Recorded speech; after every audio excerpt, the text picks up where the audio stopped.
spesial lagi narasumber kita. Nah, bagi sahabat yang sudah bergabung pasti tahu dong siapa narasumber kita kali ini.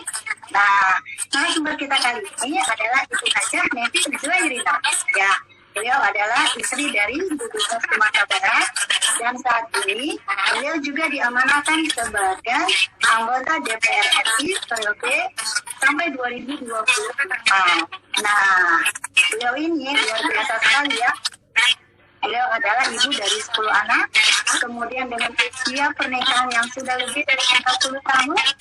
Jadi, bukan hal yang biasa ketika beliau bicara tentang pola komunikasi suami istri yang akan berdampak terhadap pola kasih anak. Ya. Jadi bukan berbicara secara teori, tapi memang sudah praktek dengan usia pernikahan beliau yang lebih dari 30 tahun dan juga anak beliau yang Masya Allah ya, 10 anak, dan kita sudah tahu Hafizah pemberitaan pendidikan yang juga luar biasa berhasil dengan aktivitas Bapak dan Ibu yang kita sudah sama-sama tahu sepak terjang. Nah,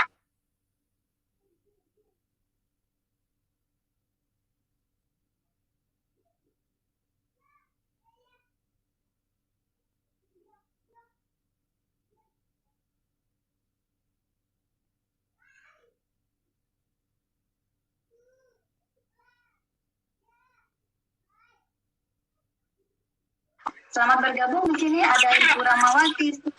Selamat bergabung semua sahabat Salimah. Nah, untuk mempersingkat waktu, kita mulai saja dengan membacakan ta'awuz dan basmalah. Bismillahirrahmanirrahim. Nah, kalau sister online ini adalah sekolah dari Rumah Terpadu yang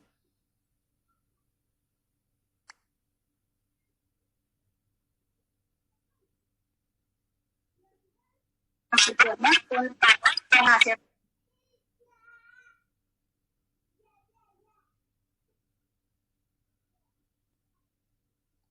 ibu yang cerdas, terampil, dan tentu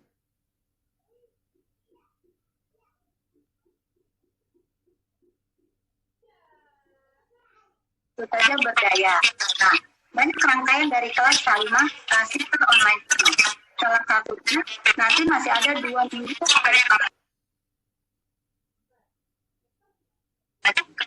spesial ini memang materi kali ini yaitu pola komunikasi istri terhadap pola suami. Untuk mempersingkat waktu, nah sepertinya sudah tidak sabar, baik kita mintakan saja langsung kepada ibu kita, Ibu Hajah Nevi Irwan Sayitno atau Ibu Nevi Zairina yang merupakan juga sebagai Dewan Pembina dari PT Salimah Barat. Silakan Ibu. Ya. Bismillahirrahmanirrahim. Assalamualaikum warahmatullahi wabarakatuh. Alhamdulillahirrahmanirrahim. Allahumma sholli ala Sayyidina Muhammad wa ala ali Sayyidina Muhammad wa asbihi ajmain, amma ba'du. Alhamdulillah kita panjatkan puji dan syukur kepada Allah Subhanahu wa taala. Salam dan salam kepada Rasulullah sallallahu alaihi wasallam beserta para keluarga, para sahabat dan para pengikutnya hingga zaman nanti.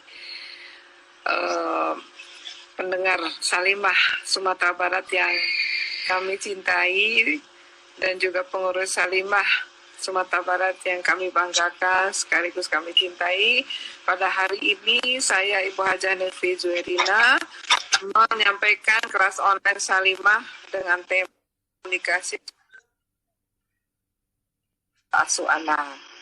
Dalam Al-Quran surat Ar-Rum ayat 6, ya ayyuhallazina amanu qu anfusakum wa ahlikum naro. Hai orang-orang beriman, peliharalah dirimu dan keluargamu dari api neraka. Jadi, Sister Salimah, kita bisa bayangkan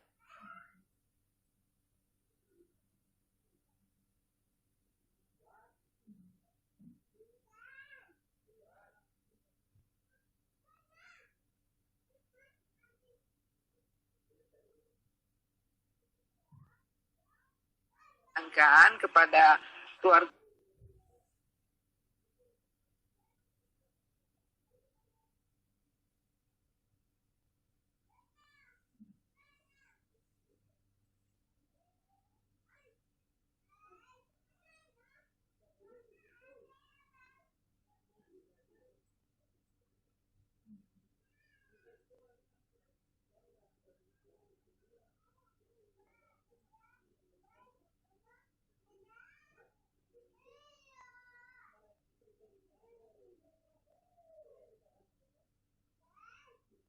kita ini dalam surat tersebut yang sangat singkat dan mungkin dalam surat ayat 21 ya dan berbagai surat lainnya yang menunjukkan bahwa kehidupan keluarga itu adalah kehidupan di dunia maupun di akhirat.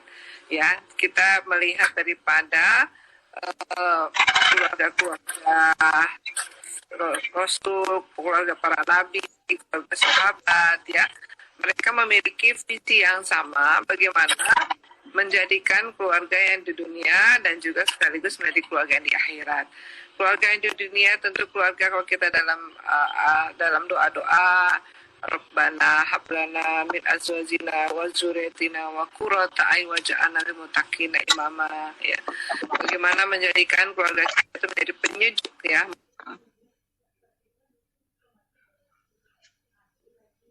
Karena kita tahu bahwa kehidupan di dunia ini sebagai keluarga yang Islami, ya kita adalah keluarga Islami. Kenapa? Karena kita adalah umat Islam, ya. Tentu ujung-ujungnya adalah menuju kepada jannahnya. Kita bisa bayangkan selama bertahun-tahun kita bersama suami, bersama anak-anak, ya di dunia. Ternyata setelah di akhirat kita berpisah, ya. Ada yang menuju kepada surga, ada yang menuju kepada neraka. Tentu tidak kita bisa bayangkan betapa sedihnya, betapa hancurnya hati kita ya tidak bertemu dengan anggota keluarga kita di akhirat nanti. Dan kita sudah tahu bahwa dunia ini hanyalah tempat persinggahan dalam kehidupan kita. Ibarat dalam Rasulullah menggambarkan kehidupan dunia itu adalah dalam sebuah persinggahan kita di sebuah pohon. Kita berjalan lalu singgah di bawah pohon, itulah kehidupan dunia. Lalu berjalan kembali, itulah yang disebut dengan kehidupan akhirat ya. Jadi memang keluarga yang baik ya keluarga yang Islami ya, dan keluarga yang menjadi contoh suri teladan bagi keluarga-keluarga yang lainnya adalah keluarga yang memiliki visi ya, bagaimana hidup mati syahid atau hidup mulia. Karena dengan mati syahid insya Allah masuk surga ya. Nah sekarang bagaimana kita ingin menuju kepada keluarga seperti itu ya. Tentu pertama adalah kita memiliki komunikasi ya, suami istri yang baik ya. Kita harus paham apa sih komunikasi. Komunikasi itu kan kita sebuah aktivitas menyampaikan apa yang ada di dalam pikiran kita ya, apa yang kita inginkan, konsep apa yang kita inginkan, perasaan apa yang kita inginkan ya. Bahkan di dalam B.S. Wibowo mengatakan komunikasi itu sebagai seni mempengaruhi orang lain ya untuk memperoleh apa yang kita inginkan ya. Dan komunikasi ini menjadi salah satu hal yang penting, berperan sangat penting dalam menjalin hubungan ya suami istri yang harmonis. Dengan lancarnya komunikasi, maka setiap pasangan suami istri akan mendapatkan manfaatnya banyak sekali ya, sehingga perceraian itu akan jauh dari kehidupan keluarga tersebut ya, sehingga nanti kehidupan keluarga tersebut akan menjadi harmonis dan jarang mengalami pertengkaran ya. Tapi bila komunikasi tidak lancar, maka akan merusak ya suasana hubungan suami istri dan juga suasana keluarga yang ada di rumah tersebut ya. Anak-anaknya terhadap Al-Quran bahkan juga menghafalnya ya. Jadi sampai sekarang alhamdulillah kami memiliki, karena sudah canggih teknologinya, WhatsApp group ya, setoran Al-Quran one day one juice ya. Jadi kalau di bulan puasa ini berlomba-lomba ya, khatam Qurannya berkali-kali ya. Ada yang 5 kali, ada yang 4 kali, ada yang sekali ya. Nah tentu kita tahu semakin sering kita membaca Al-Quran, maka kita akan semakin mudah ya menghafal Al-Quran ya. Nah itu mungkin tentang masalah keluarga sekarang. Ada surat Al-Luqman ayat 17-19. Hai anakku, dirikanlah sholat dan suruhlah manusia mengerjakan yang baik, dan cegahlah mereka dari perbuatan yang mungkar, dan bersabarlah terhadap apa yang menimpa kamu. Sungguh demikian itu termasuk hal yang diwajibkan Allah. Dan janganlah kamu memalingkan mukamu dari manusia karena sombong, dan janganlah kamu berjalan mukamu dengan angkuh. Sesungguhnya Allah tidak menyukai orang yang sombong dan membanggakan diri. Dan sederhanakanlah kamu dalam berjalan ya di muka bumi ini, dan lunakkanlah suara kamu. Sesungguhnya seburuk-buruk suara itu adalah suara kedelai ya. Jadi Sister Salimah yang kami banggakan, yang kami cintai, dengan komunikasi efektif maka akan membentuk pendidikan anak ya, akan mempengaruhi pola asuh ya terhadap anak. Jadi kalau antara suami dan istri sudah selesai masalah komunikasinya, ya maka mereka akan mendidik anak dengan kompak. Mendidik anak ini jangan satu antara suami dan istri itu suami ke kanan, istri ke kiri ya. Siapapun maupun di ustazah atau ustaz kabir ya, bila dia mendidik anak berbeda pandangannya, maka anaknya akan jadi korban ya. Anaknya akan tidak memiliki jati diri seperti yang kita harapkan ya. Jadi kalau kita di depan anak ini, pasangan suami istri ini harus kompak ya. Jangan nanti walaupun kita misalkan nggak suka dengan teknis ya, biasa kita sudah tidak suka teknis, kalau secara teori kita sudah suka ya, tapi teknis sekarang kita nggak suka. Nah itu nanti dikomunikasikannya di belakang anak gitu ya, jangan di depan anak ya, karena kalau di depan anak tuh ya namanya anak ya maunya berlindung kepada yang menenangkan perasaan dia gitu ya. Nah ini mungkin perlu diperhatikan, karena masalah teknis pun juga masalah dalam pola asuh anak ya. Jadi kembali kepada komunikasi efektif seperti apa yang kita harapkan dalam suatu suami istri ya. Mungkin ada beberapa poin yang bisa saya sampaikan ya. Yang pertama adalah komunikasi yang 10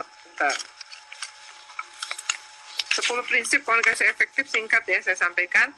Mengetahui ragam komunikasi, bicara menulis hingga menyampaikan pesan lewat media, bersikap empati, fleksibel komunikasi, lalu memahami bahasa nonverbal, jadilah pendengar yang baik, egaliter, hindari kalimat dengan menyakitkan hati pasangan, sampaikan pesan yang lembut dan bijak, jangan berlaku kasar dalam komunikasi, gunakan bahasa komunikasi. Jadi intinya komunikasi efektif itu adalah bagaimana pesan kita sampai kepada pasangannya ya. Kalau yang sudah menikah puluhan tahun tentu tahu ya kapan pesan itu sampai. Mungkin kita lihat ya, pernah ada kisah sahabat ya Rasulullah di zaman Rasulullah SAW. Ketika itu anaknya meninggal ya, terus datanglah bapaknya. Ibunya belum kasih tahu kan ke bapaknya bahwa anak meninggal. Terus dia berhubungan ya. Terus ketika setelah melakukan hubungan itu, istrinya baru kasih tahu bahwa anak kamu sudah meninggal. Wah, marah betul bapaknya ya. Langsung pergi ke Nabi. Jadi kembali tadi bahwa bagaimana ya kita menjadikan keluarga yang islami ya, yang tadi sampaikan Bu Heni ya, untuk sekian tahun perkawinan. Ya, jadi dengan memiliki visi keluarga yang sama sih ya kuncinya kalau menurut saya. Kita harus yakin bahwa kita memiliki persepsi yang sama dalam kehidupan suami istri ya, sehingga nanti ketika mendidik anak akan kompak ya. Dan ketika pindah, itu kan masalah pindah rumah itu kan masalah sederhana ya, bisa kompak juga gitu. Jadi kalau kita hal yang kecil, hal yang besar bisa kompak, tentu hal yang kecil juga akan bisa kompak. Ya mungkin itu jawabannya Bu ini. Iya. Di musim sekarang nih Bu ya. Sekarang gimana Bu? Sudah bisa? Sudah, iya. Oke. Nah, bagaimana Bu? Ini kepada sahabat Salimah silakan ya, yang mau ada pertanyaan itu bisa diketik aja di kolom chatnya, nanti kita bisa bacakan, atau kalau misalkan Ibu nanti membaca langsung juga bisa dijawab. Jadi silakan sahabat Salimah mengetikkan di kolom chat jika ada pertanyaan atau ada yang mau berbagi pengalaman dengan Ibu yang misalkan beliau luar biasa, usia pernikahan 30 tahun, anaknya juga 10, aktivitasnya suami istri juga sibuk keduanya ya, tapi keluarganya alhamdulillah sebagaimana kita tahu sekarang sampai saat ini. Nah, sambil menunggu mungkin ini Bu, bagaimana kondisinya ketika saat seperti ini Bu? Dalam kondisi normal saja, angka perceraian sekarang tinggi, dan itu di usia pernikahan ya, semuanya usia pernikahan baru, bahkan ada yang mungkin sudah lebih 10 tahun pun juga akhirnya bercerai. Nah, di masa pandemi seperti ini, pasti faktor ekonomi itu kena banget. Orang udah deh, faktor ekonomi keluarga itu sangat berdampak. Tentu ini akan menimbulkan stres yang berlebih juga.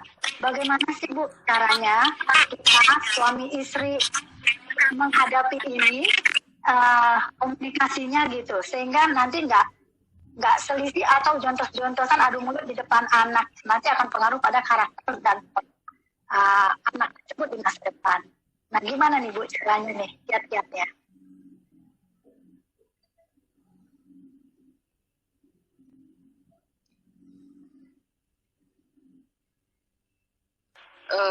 Menjadikan semua anggota keluarga itu ada di rumah, ya, dan semua bisa jadi kalau kondisi rumahnya hanya 60 meter persegi, ya, mungkin kondisi rumahnya yang membuat mereka jadi stres, ya. Kalau rumahnya yang luas, ke rumah dinas mungkin agak kurang stresnya, itu mempengaruhi, ya. Tapi kalau 60 meter persegi istilahnya lagi ya yang dilihat, ya. Kita sebagai ibu rumah tangga, sebagai ratu rumah tangga harus bisa mengelola situasi pandemi COVID-19 ini. Di sini kita tahu untuk menghadapi pandemi COVID-19 ini,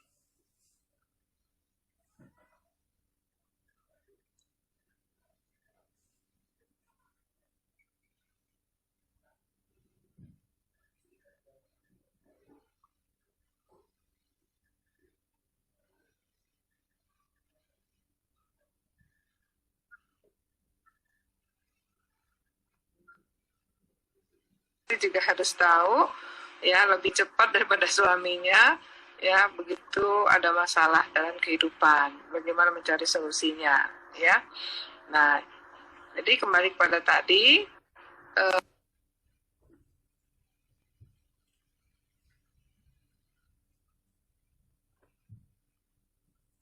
lucu, ya, itu ada di rumah semua. Ini demi keselamatan kita semua, ya, demi keselamatan nyawa kita semua. Tadi sampaikan di awal, COVID-19 ini belum ada obatnya. Obatnya cuma satu, yaitu imunitas tubuh, ya. Sehingga kita bagaimana menjadikan dalam rumah tangga itu bahagia, supaya anggota keluarga itu menghasilkan imun tubuhnya dengan baik. Nah, kalau itu, ya, mulai dari bangun tidur sampai tidur lagi. Kapan anak-anak kita olahraga? Kapan anak kita makan obat? Ya, makan vitamin. Kapan anak kita makan pagi, makan siang? Apalagi kalau udah dalam suasana Ramadan gini, kita ada di dalam rumah, sehingga kita bisa sholat subuh berjamaah, maksurat berjamaah, zuhur berjamaah, ya, sampai dengan sholat isya tarawih juga berjamaah. Ya, jadi ibadahnya juga dalam keluarga saja.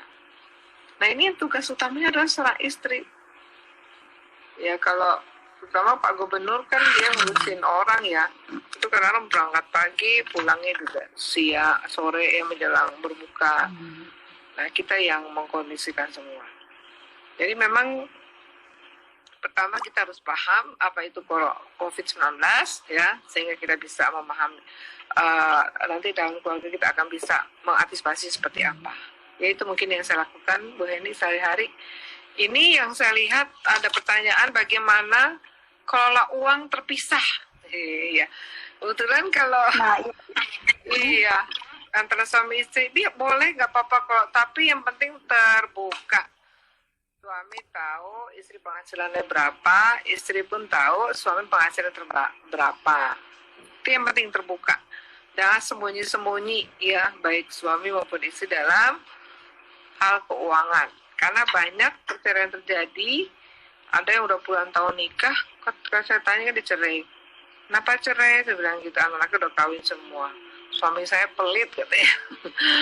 Waduh, ya. Nah, ini kan harusnya diangkapan dari awal pernikahan, ya.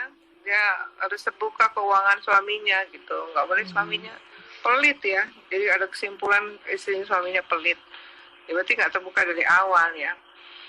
Nah ini posisi suami juga harus paham begitu dia menikah dengan istri, dia wajib memberikan nafkah. Apa yang dia dapat itu adalah harta buat istri dan anak-anaknya dan dia juga.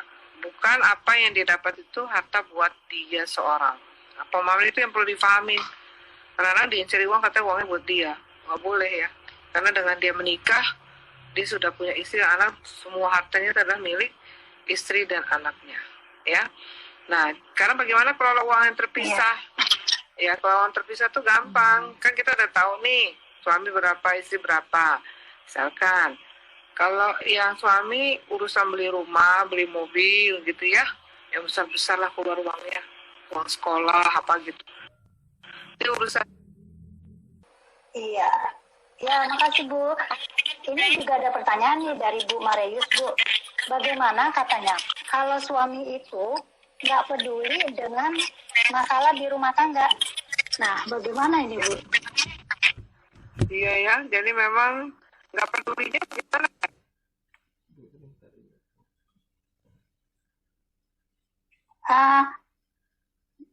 Ya pokoknya kalau urusan dalam rumah tangga, ya mungkin nggak mau tahu aja Bu ya dengan hal-hal yang terkait dalam rumah, mungkin urusan di dalam rumah, mungkin ya hal yang terkait dengan teknis di dalam rumah mungkin, artinya mungkin fokus mencari rezeki saja, urusan rumah tangga udah istri saja. Nah itu gimana Bu? Oh, saya pikir kalau seperti itu nggak apa-apa ya, selama yang suaminya setuju aja apa yang dilakukan oleh istrinya. Ya jangan nanti ketika istrinya sudah melakukan apa yang dalam rumah tangga, suaminya nolak. Gitu. Kan tadi sampaikan apakah komunikasi itu yang aktivitas menyampaikan apa, ya ada dalam pikiran kita konsep yang kita. Jadi contohnya gini, seperti saya dengan Pak Gubernur, Pak Iwan Prayitno, nanti saya ngomong, ini. Tapi karena beliau sibuk, apa yang saya omongin tuh dia lupa gitu. Nah, terus nanti kan dia, kok ibu begini? Lah, kan sudah ibu sampaikan bahwa kita gini. Kata ayah iya. Nah, kadang kan gitu ya, bapak-bapak ya, bukannya dia tidak peduli apa dalam rumah tangga, tapi karena banyak masalah di luar, sehingga apa yang kita ngomongin itu lewat gitu. Yang penting tersampaikan apa yang kita inginkan, ya. Kalau perlu ditulis. Sekarang dia teknologi canggih, pakai WhatsApp ya, jadi ada bukti kalau kita menyampaikan apa yang kita ingin. Dia duduk bersebelahan tapi menyampaikan komunikasi dengan WhatsApp ya. Karena kita ngomong juga mungkin nggak terdengar atau apa, lupa ya. Jadi tidak apa-apa, dia tidak peduli, dalam justru bagus ya kita mengatur rumah tangga kita sendiri. Ya, tapi tidak pula tidak membantu. Kita susah ngurus mana, tidak membantu, tidak bisa juga gaji pembantu, itu ya nggak boleh. Ya, memang kita ingat dulu bagaimana susahnya Fatimah ya, sebagai ibu rumah tangga, menggiling gandum sendiri, ya Ali bin Abi Thalib membantu. Kita tidak bisa menggaji pembantu, tentu suami harus membantu. Ya, karena pekerjaan rumah tangga ini pekerjaan yang berat, ya. Bukan pekerjaan yang ringan.